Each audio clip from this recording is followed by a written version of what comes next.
I'd like to thank North Staff's Classics Association for the invitation to speak and also for the opportunity to record this lecture so that those who couldn't attend in person are able to listen to it.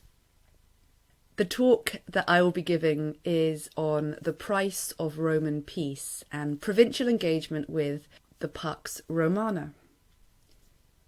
When Vladimir Putin, the president of the Russian Federation, initiated military operations against Ukraine in order to formally recognise the breakaway regions of Donetsk and Luhansk, he framed it in terms of performing peacekeeping functions.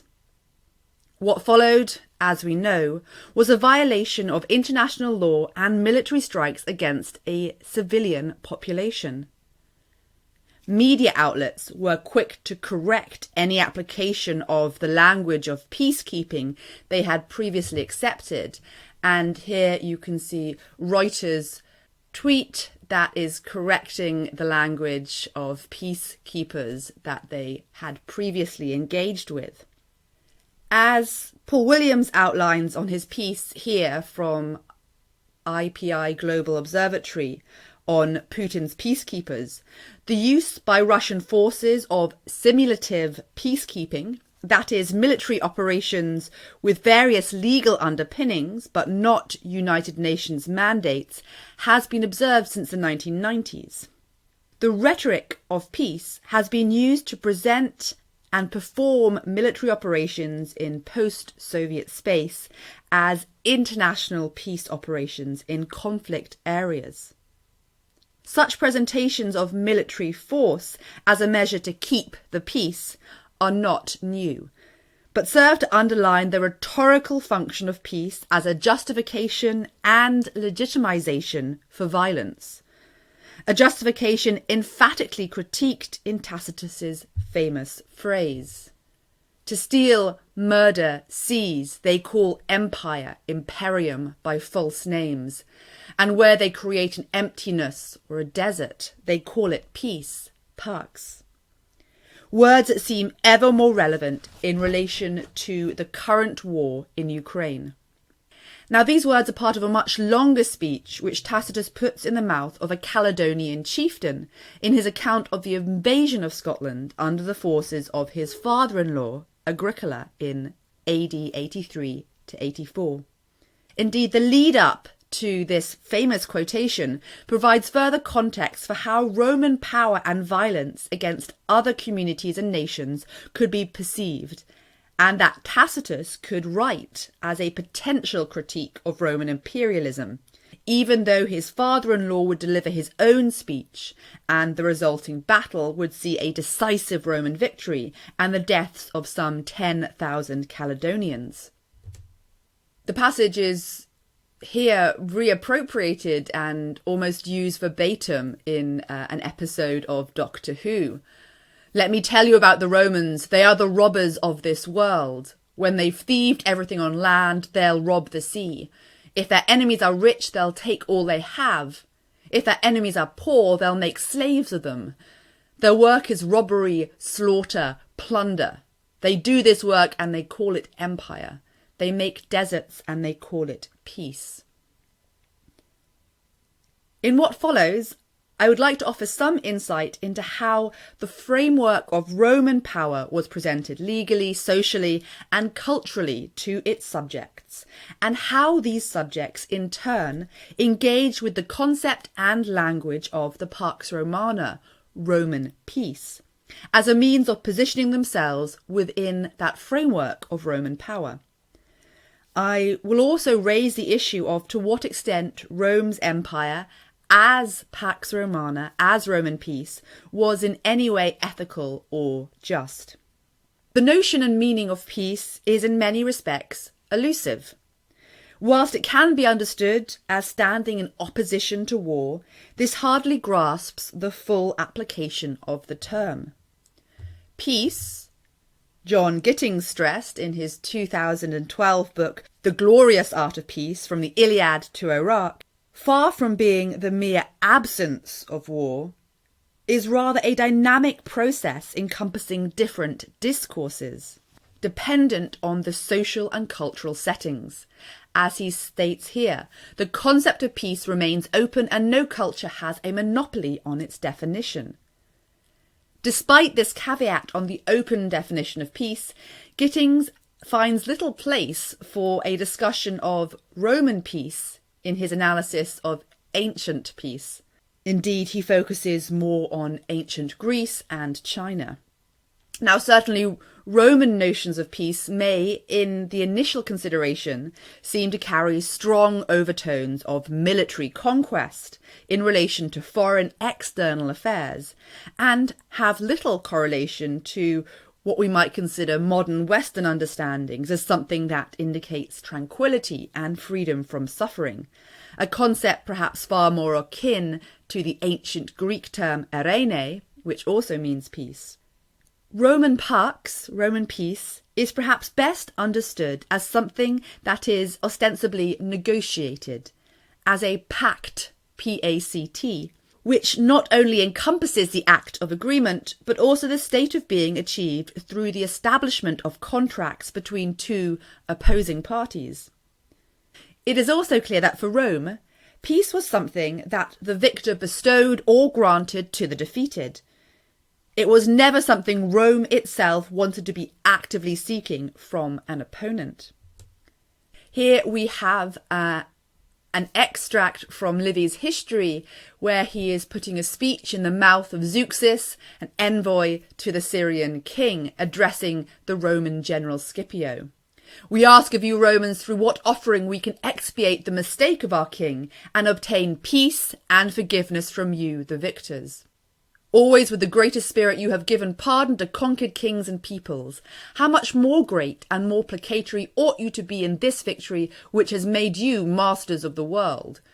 You ought now to set aside fighting with all men, and like the gods, protect and spare the human race." Such mechanisms of the concept may indeed explain the distinct nature of Roman peace in relation to Greek ideas, which seem to fit more readily into our own conception of peace. Even though the Greek and Latin terms were both frequently placed in opposition to war, they appear to occupy fundamentally different places in the conceptual landscape of Greek and Roman thought. The Greek concept eirene was generally conceptualized as the absence of war, and could stretch to encompass ideas of non-violent coexistence between opposing parties. Pax, on the other hand, was formed through a bilateral agreement and itself described the action of a contractual relationship. Perhaps the clearest example of the different conceptualization of pax and eirene can be seen in the early 1st century AD Latin and Greek texts of Augustus's accounts of his achievements and expenses on behalf of the Roman state, what we refer to as the res gestae divi Augusti. Here on the one hand we have the Latin text, "Our ancestors wanted Janus Quirinus to be closed when peace had been achieved by victories on land and sea throughout the whole empire of the Roman people." Here the Latin text presents pax as understood through its causal relationship with victory, which stresses the achievement of peace in terms of the action undertaken. On the other hand, we have the Greek text, "The gate of war which our ancestors desired to be closed once all land and sea were brought to peace by the Romans." Here there is a conspicuous absence of victory as an expression of peace achieved. Eirene is not presented as a condition achieved through victory as in the Latin text, or as an expression of totum imperium populi Romani, the whole empire of the Roman people. But it is nevertheless understood as a condition of Roman hegemony. We should note that this example from the res gestae comes at a culmination point of Roman notions of peace and empire, that is, the end of Augustus's life and the consolidation of a new imperial system of governance. Such associations between peace and empire may be seen as a foundation of Roman imperial ideology and justification for empire, as the following endorsement of Roman imperialization, which the 2nd century AD historian Tacitus places in the mouth of the Roman general Cerealis in AD 70. There were always kings and wars throughout Gaul until you submitted to our laws. We, although we have been so often provoked, have imposed on you by the right of victory only that through which we might preserve peace, pax. For there cannot be calm between nations without arms, or arms without military pay, or military pay without tribute. Here, a framework and justification of Roman imperialism is presented, stressing the necessity of Roman-imposed order for the maintenance of worldwide peace. Cerealis' speech, an address to Gallic leaders, is set in the context of a rebellion for independence in the Rhineland, following the discord, the discordia, and civil wars, bella cavillia, they perceived on the death of Vitellius. So the Gauls are taking their opportunity whilst they see the internal structures of the Roman state collapsing to make a bid for freedom. Tacitus has Cerealis stress the necessity of law and taxation as the bedrock of stability in the provinces, particularly as this was one of the root causes of the rebellion, a desire for autonomy and the creation of an imperium Galliarum, a empire of the Gauls.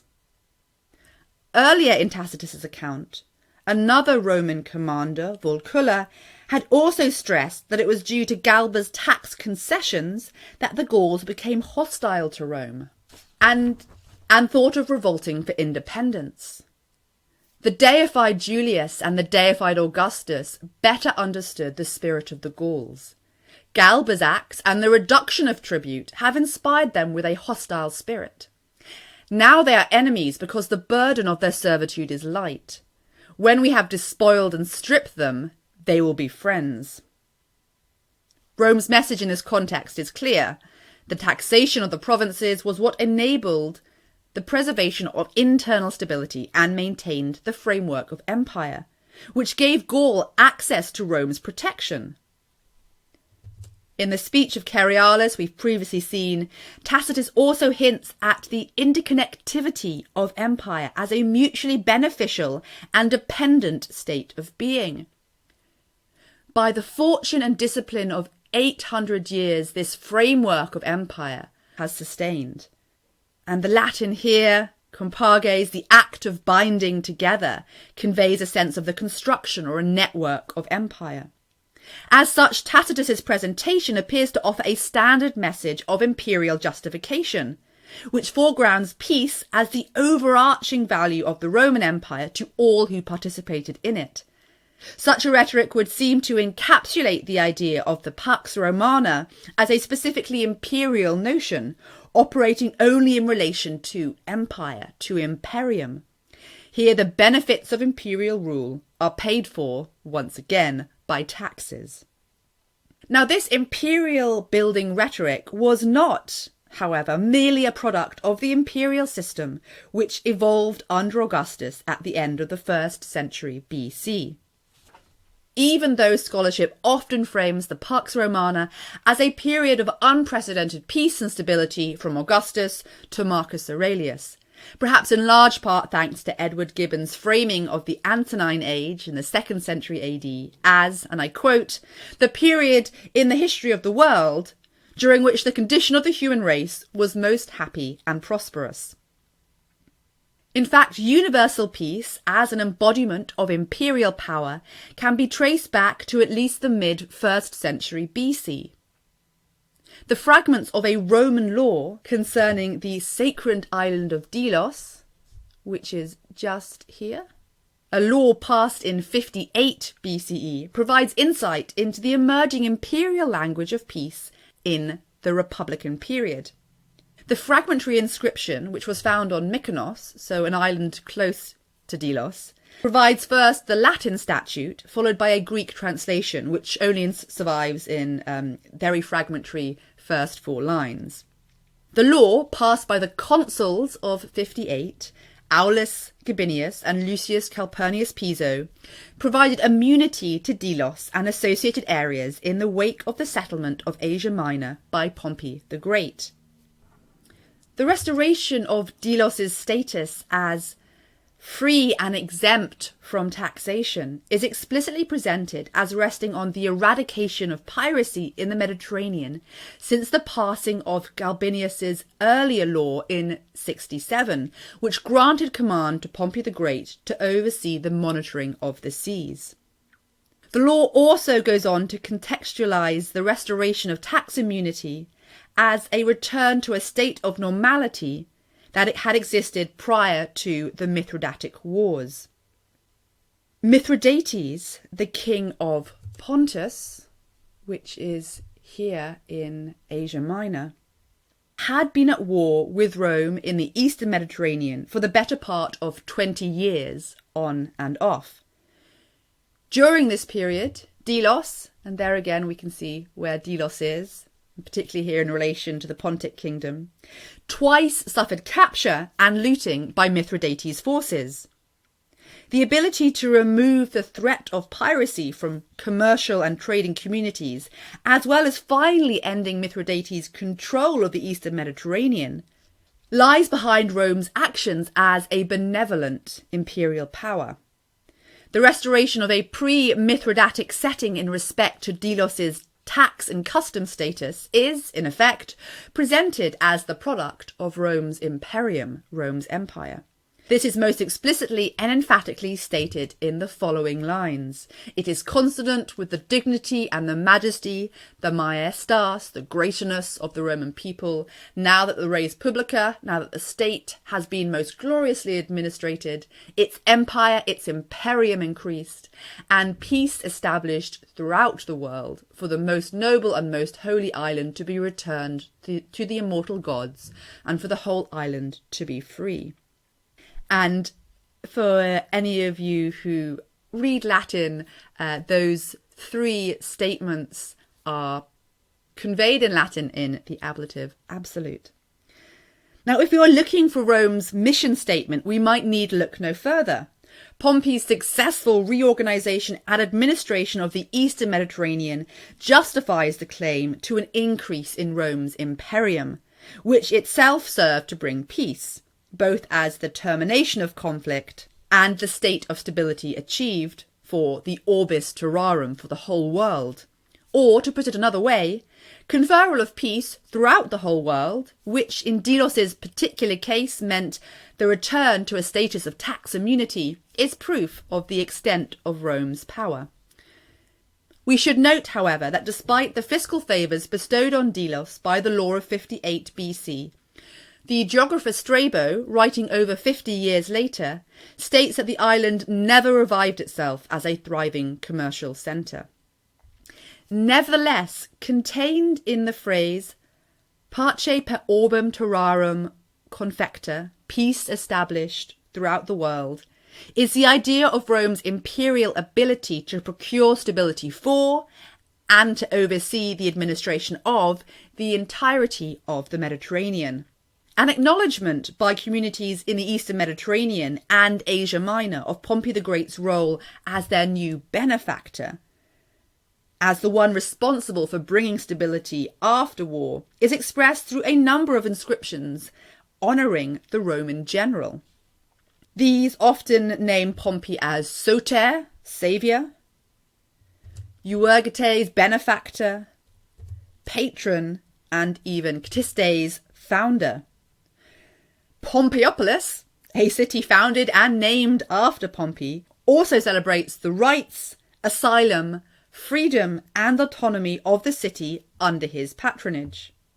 The more explicit texts qualifies his protection not just of the political city, of the polis or wider community, but also of land and sea, with the community of Mytilene even going as far as to refer to his destruction through war of those who had seized the inhabited world, the oikoumene. Pompey himself, appears to have engaged with this Greek framework for the presentation of power in a dedicatory inscription which his near contemporary Diodorus Siculus records. The passage, which is most likely a transcript of a Greek inscription set up in the East, frames Roman imperium in terms of the oikoumene, the inhabited world, justifying the expansion of Rome's leadership to meet the boundaries of the world in terms of the liberation of the inhabited world from war and the subjugation to foreign kings. Pompeius Magnus, son of Gnaeus Imperator, freed the coasts of the world and all the islands within ocean from the attack of pirates. And it goes on to list his rescuing of areas and his subjugation of kings. He extended the borders of the empire up to the borders of the world. It should be noted that the inscription also emphasises, in connection with this Roman hegemony, the maintenance and increase of Rome's revenues. He maintained the revenues of the Romans, and in some cases he increased them. The financing of a peaceful empire was never far from the surface. Such concepts of hegemonic rule over the world, as expressed in terms of land and sea, were well attested in a Hellenistic framework of power, and indeed Rome's position as an international power was recognised by the early 2nd century BC Alexandrian poet, Pseudo-Lycophron, who wrote in his Alexandra, which was a poem written in the aftermath of Rome's victory over Macedon in 197 BCE, referred to the Romans taking hold of the sceptre and monarchy of land and sea. The glory of the race of my grandfathers will be greatly increased by their descendants. With their spears they will win the victory wreath and first spoils, taking sceptre and kingship over land and sea. Nor, my miserable fatherland, will you hide your renown withered away in darkness. My kinsman will leave behind him such twin lion whelps, a race of outstanding strength, and the Greek for strength is a play or a pun on the name Rome. Rome's position in the Mediterranean world was characterised in familiar terms of Hellenistic sovereignty, and her complete dominance of this over the course of the 2nd century BC would lead the Greek historian Polybius to examine how Rome had come to bring the whole oikoumene, the whole inhabited world, under its command in less than 53 years, a thing unique in history, he claims.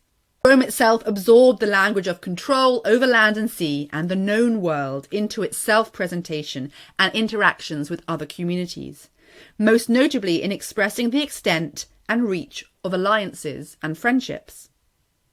Similarly, the acknowledgement in Pompey's Eastern achievements and settlement, the honorific dedications to him, and at least implicitly in the Lex Galbinia Campania of 58 BC that we saw from the island of Delos, of the liberation of the East by Rome, taps into a long-standing rhetoric justifying intervention in the Greek world in the name of freedom.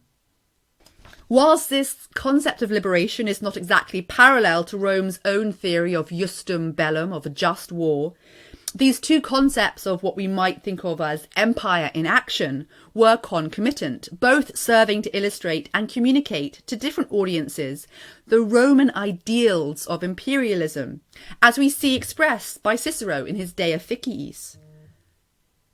But as long as the empire of the Roman people was maintained through benefits and not through injustices, wars were waged either on behalf of allies or concerning imperial rule. Wars were ended with mercy or through necessity. The Senate was a haven and refuge for kings, for peoples, for nations. Moreover, our magistrates and generals yearned to acquire the greatest praise for one thing alone, the fair and faithful defence of our provinces and our allies. In this way, we could more truly have been called a protectorate than an empire of the world. The success and sustainability of Rome's imperial mission by the end of the 60s BC was acknowledged by Eastern communities and at least ostensibly proven in the freedom and tax immunity bestowed on communities such as Delos and its surrounding islands.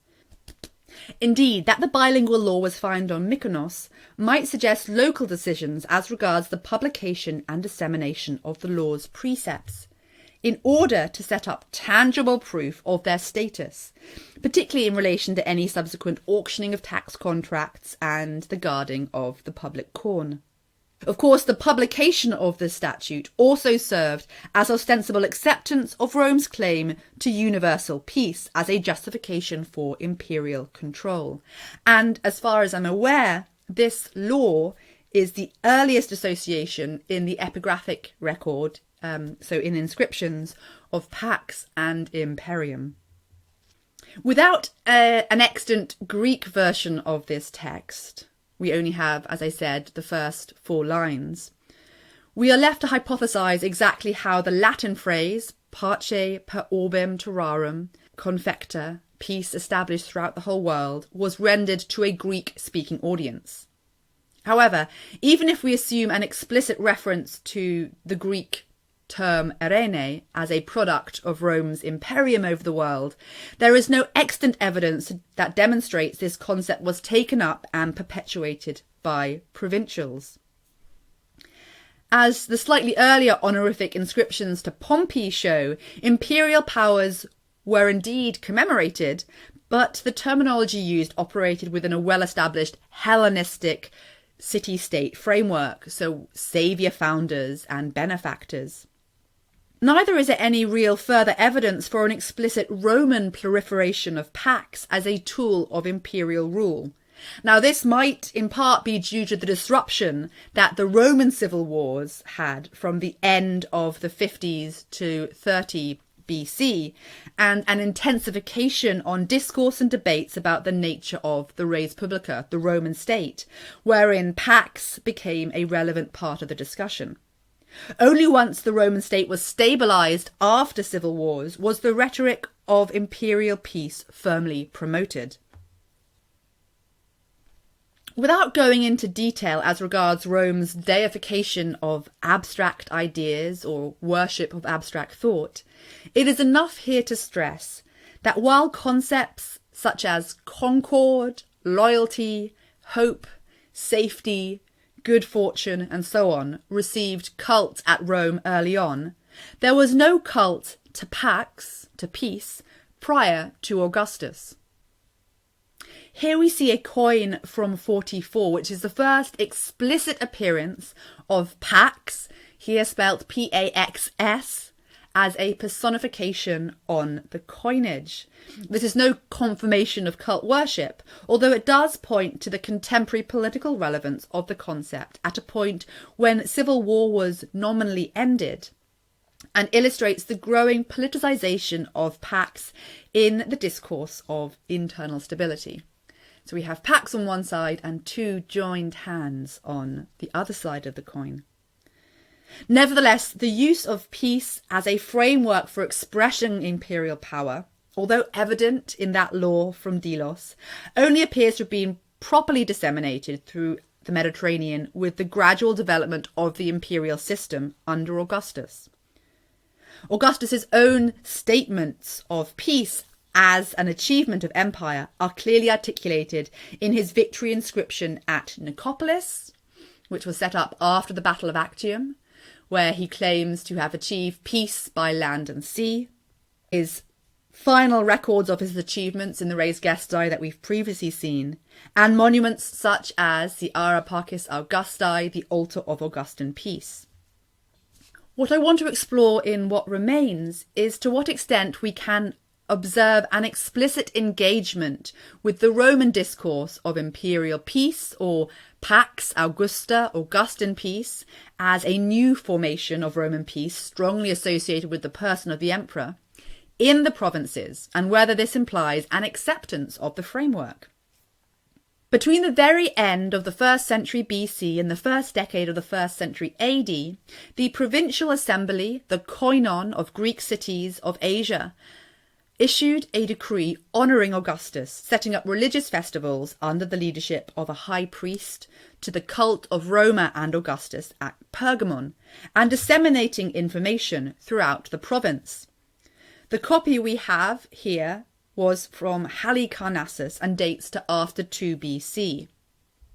Since the eternal and immortal nature of everything has bestowed upon mankind the greatest good, with extraordinary benefactions by bringing Caesar Augustus, in our blessed time, father of his own country, divine Rome and ancestral Zeus, saviour of the common race of men, whose providence has not only fulfilled but actually exceeded all expectations.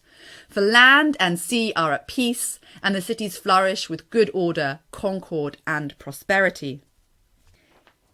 Here is a clear and explicit engagement with an Augustan rhetoric of peace. This is not presented merely as a slogan of the Augustan Principate, although of course Augustus himself had propagated the message of pax by land and sea in the Eastern Mediterranean after Actium, as we saw from that victory inscription from Nicopolis. This decree acknowledges the reality of the peace through the prosperity the Asiatic communities now experienced after a period of unrest, which in turn was acknowledged through the implementation of sacrifices and festivals. The decree supports a message of imperial rule by land and sea, predicated on the ability of that rule to bring peace, order, concord and prosperity. And in many respects, this decree acted as a continuation and confirmation of an earlier acceptance of the idea of Pax Augusta by the Provincial Assembly of Asia Minor in 9 to 8 BC, in which it accepted the proposal of the provincial governor, Paulus Fabius Maximus, to reform the Asiatic calendar, which was a lunar calendar, to start on Augustus's birthday, the 23rd of September. And here we have an extract from that decree where once again we can see how Augustus is presented as a benefaction for mankind, one who put an end to war and will order peace. For in this Caesar, after being born, has exceeded the hopes of those who were expecting with good actions, which not only surpass the benefactions of those in the past, but also allow no hope of comparison to those in the future. And since the birthday of the god first brought to the world the good tidings residing in him. And since Asia voted at Smyrna, has devised to honour Augustus with something hitherto unknown to the Greeks, to begin time from his birthday.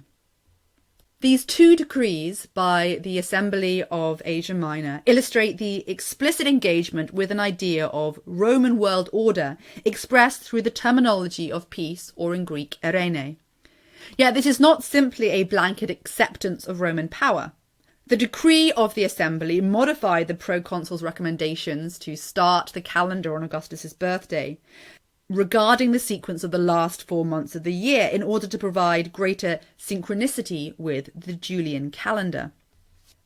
As Professor Sasha Stern has stressed, the koinon were paradoxically asserting on one hand their commitment to conform to the calendar of Rome, and on the other their autonomy with regards to the proconsul's authority. The koinon's decree represents, in this respect, another manifestation of the complex, albeit unequal, political relationship between provincial cities and the Roman Empire.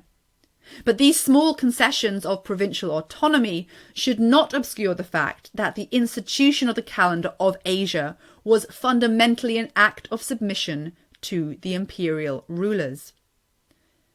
As an expression of political loyalty to the princeps, to the emperor, the choice of language was clearly and deliberately reflecting an imperial ideology of peace as a boon and justification of empire.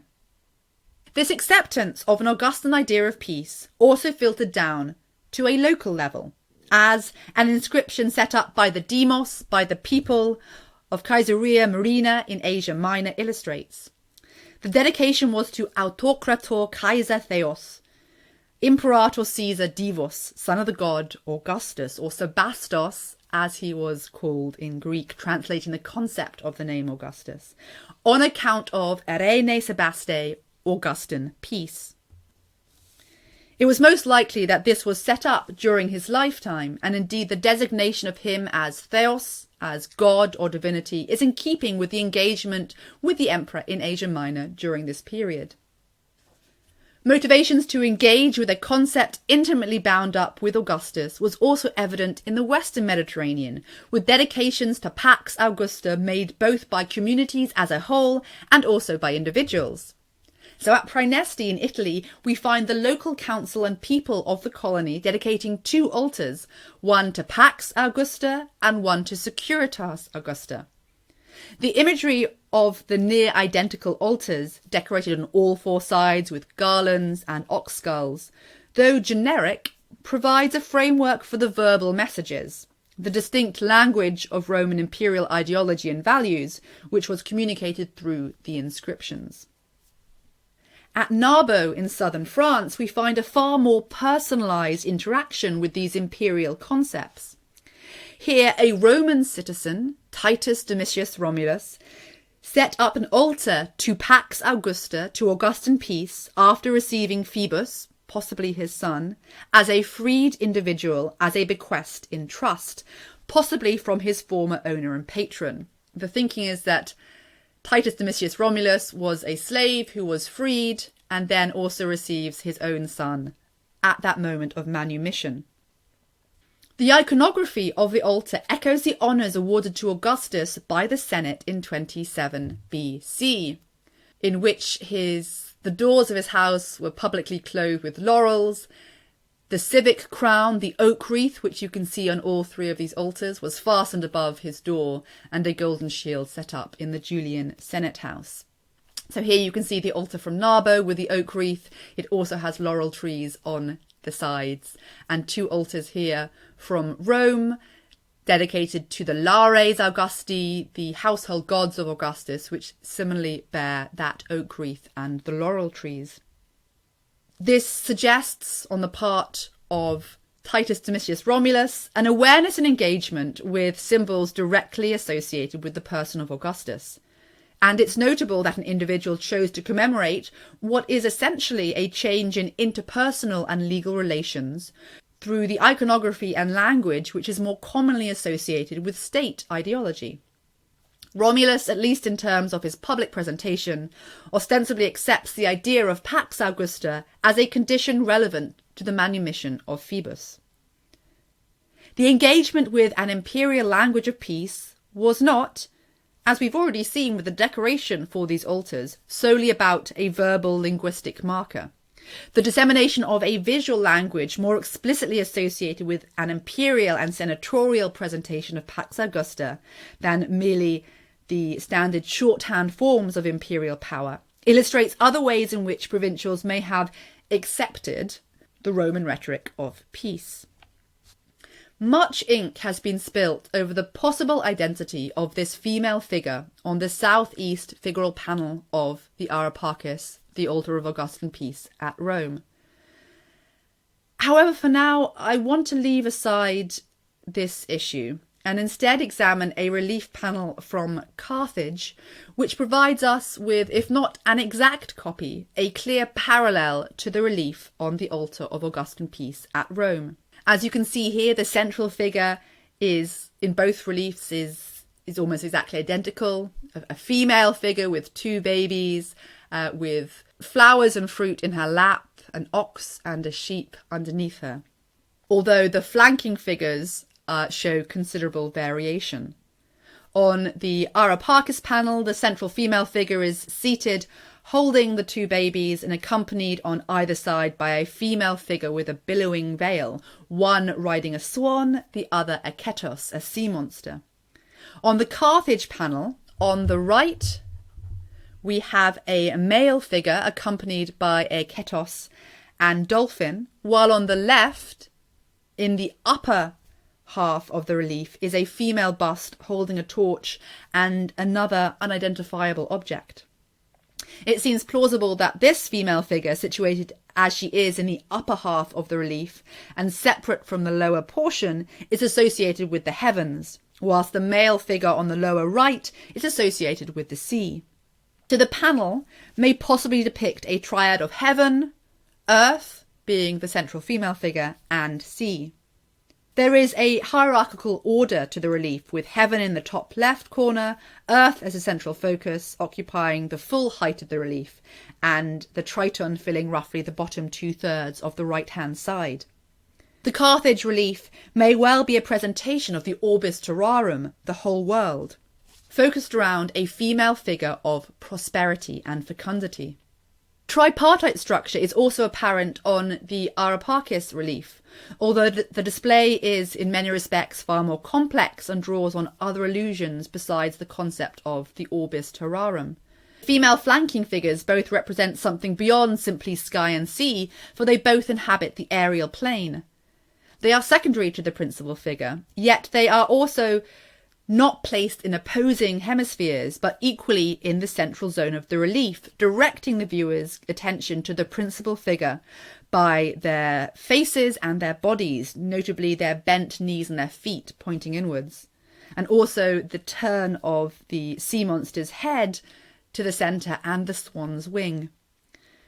While the central figure is clearly an allusion to Earth, the figure on the swan has also often been linked to Earth, for the water jug below is indicative of the fertility of the land.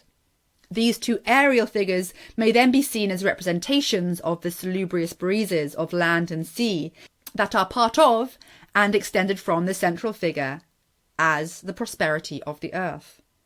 That the Carthaginian panel is a possible reworking of the Rome panel is plausible, given the strong iconographic similarity of the central figure and the overarching tripartite depiction of the orbis terrarum.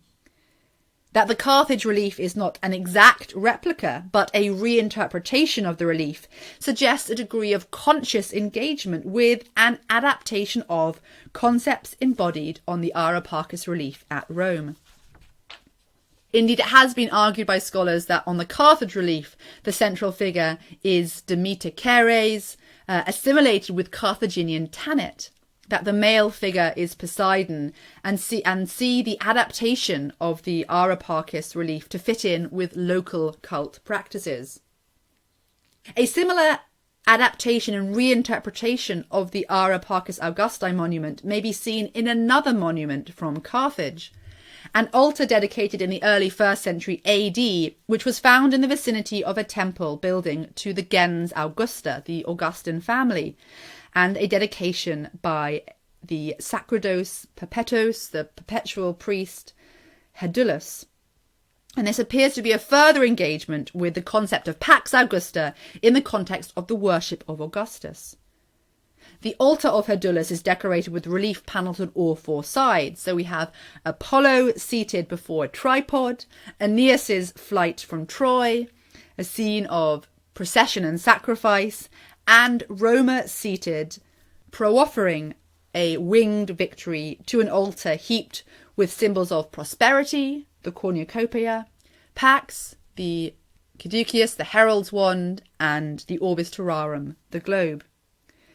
Now, while this relief does not explicitly copy a relief from the Areopagus, the image of the seated victorious Roma facing the fruits of empire can, I believe, be read as a shorthand for the two panels on the east side of the Areopagus. So here, and I apologise for the quality of the image, here is that female figure with the babies we've previously seen, and opposite, very, very fragmentary, is a relief of Roma Victrix, victorious Roma. Indeed, here we have a coin minted under Nero that does give us a similar shorthand with the two seated figures opposite each other, and you can make out possibly the helmet of Roma here. There is a clear association of Rome, the cessation of war, and its successful conclusion culminating in peace. All these examples have illustrated provincial communities and individuals participating in a rhetoric of empire through the language, both verbal and visual, of the state of Pax and the act of bringing it about.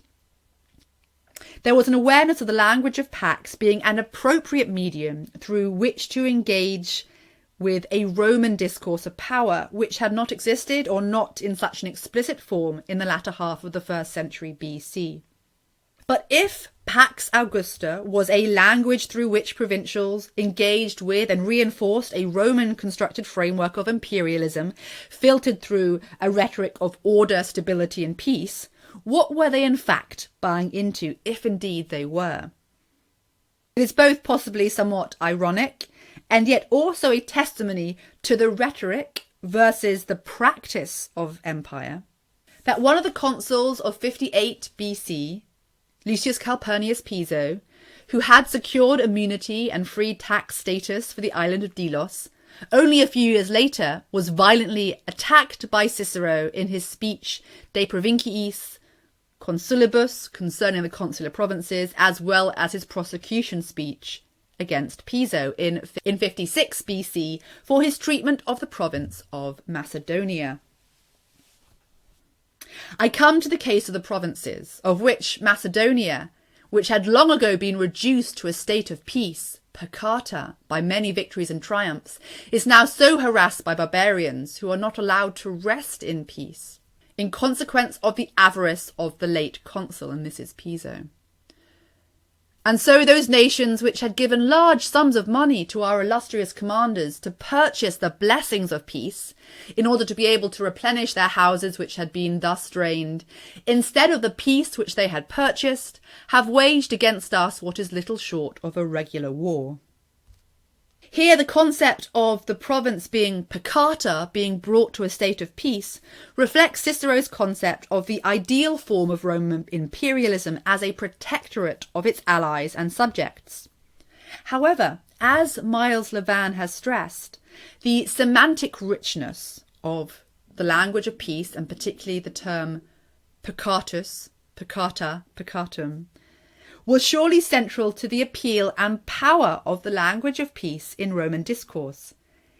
In a single word, peccatus encompasses a whole vision of the imperial project. Peoples who live peacefully can expect to be left in peace by Rome, and to enjoy peaceful security from all other threats, guaranteed by Rome. Conversely, those who are a threat to peace are Rome's natural enemies and can expect to be treated accordingly in the pursuit of universal peace.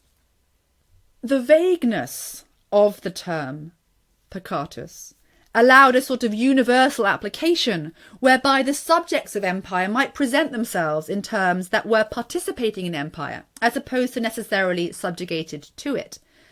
This is clear from an inscription found in the Forum of Augustus, set up by the province of Baetica, further Spain, to Imperator Caesar Augustus, father of his country, because the province had been brought under the condition of peace, provincia peccata, by his benefaction and perpetual care.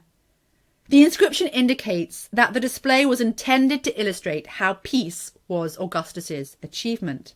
The representation of Hispania Baetica as a provincia peccata illustrates the place given to foreign peoples and provinces within the context of the history of Roman victory, but also a place that they at least ostensibly agreed to occupy as participants of empire and beneficiaries of the Pax Augusta.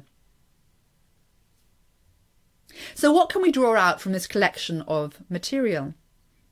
As the examples presented here potentially indicate, the process of engaging with Roman peace or Pax Augusta during the period of its inception was not a mundane process of simply copying, mimicking or parroting back the rhetoric of Rome.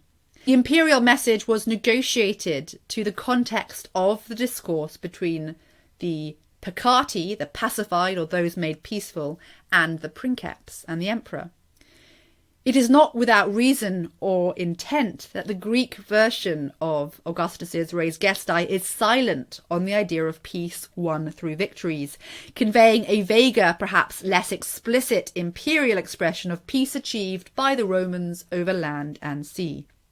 The very nature of the material and subject matter, that is, attempting to locate a discourse of imperial peace in provincial sources at the end of the 1st century BC, means that this presentation has been somewhat positivist. This does not invalidate a provincial engagement with the language of Pax Augusta, although it does not necessitate an explicit and full acceptance of imperial rule either. There were, of course, plenty of examples from the end of the 1st century BC and early Principate of a rejection of imperial peace. The most vivid example, perhaps, being King Mithridates, who we previously encountered, organising a one-day attack across several major cities in Asia Minor, which saw the slaughter of between 80,000 and 150,000 Roman and Italian men, women and children resident in Asia Minor. Nor were the Roman authorities ignorant of the dark side of imperial peace. Cicero noted in his De Officiis, his on duties, in the wake of Caesar's subjugation of Massalia, that Rome is justly punished. Cicero's reflection of the Republic's losses is more a commentary on the loss of political freedom at Rome and the subjugation of the res publica to one individual. While Cicero mourns the treatment of Rome's allies who'd been a part of the empire-building project, this serves rather to stress an awareness of how the violent excesses of Roman imperialism had damaged its own political system, rather than the communities subject to it. Of course, Tacitus was equally aware of the negative image that could be conjured up of the Roman Empire. We saw at the beginning of this talk that Tacitus's speech of the Roman general Cerialis offered an imperial justification of empire in terms of peace as a product and prize for all who participated in Rome's imperialism. Such rhetoric was nominally accepted, or at least presented as being accepted, by provincial leaders at the time. The leader of the Remi, according to Tacitus, tried to persuade the Convention of Gauls not to wage war against Rome, being mindful of the vis Romana, Roman force, and the Pacis Bona, the blessings of peace. This is perhaps reminiscent of the colloquial expression, don't poke the bear, amounting to, let's be thankful for what we do have and let's not antagonise the beast that is Rome. Indeed, while notionally acknowledging that there was such a thing as the blessings of peace, the Pacis Bona, under Rome, the implication is that these amounted to not being subjected to brute force of the Roman legions. Tacitus took this one step further in his account of Rome's expansion into Scotland, where he placed that damning statement on the nature of Roman imperialism in the mouth of a Caledonian chieftain. The desolation they create, they call peace.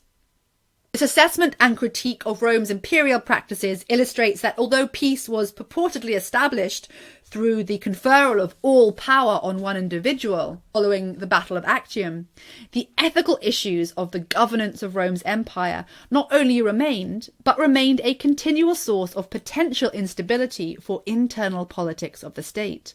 The collapse of Emperor Nero's administration and reign in the 60s and the foundation of the Flavian dynasty in AD 70 rested in large part on violent responses to empire from within. Nevertheless, Rome's rhetoric of a mission of peace remained a central tenet of the Principate, widely accepted or in the very least utilised by the subjects of empire to negotiate internal disputes before the emperor. An Alexandrian embassy sent to Claudius in AD 41 to put forward their case concerning access to the rights of Alexandrian citizenship and tensions between the Hellenistic community and the Jews resident in the city, as a preface to their requests, had offered a range of honours to the Emperor Claudius, including the erection of a golden statue to Claudianae Sebaste Irene, or Pax Augusta Claudiana. So here it's not just Pax Augusta as an imperial concept of peace, but they are explicitly qualifying it as Pax Augusta Claudiana, associating it intimately with Claudius himself. The impetus for a cult statue, initiated by the provincial community, offers us an insight into how imperial ideas were perceived by such communities as a means through which to communicate and negotiate with the emperor. In the context of their embassy and the social tensions in the city, it is possible to understand the offer of a statue to Pax as an appeal to Claudius as mediator and supreme power to bring stability to the city by means of his imperial guidance. This acceptance of Rome's imperium in terms of Pax did not necessarily mean that the Roman Empire was always, if at all, ethical in its treatment of its subjects, or fully accepted as ideal by those subjects. But it nevertheless maintained an ideal yardstick against which Roman critics continued to measure it, and through which the participants and subjects of empire expressed their relationship with the central powers of Rome's empire. Thank you very much.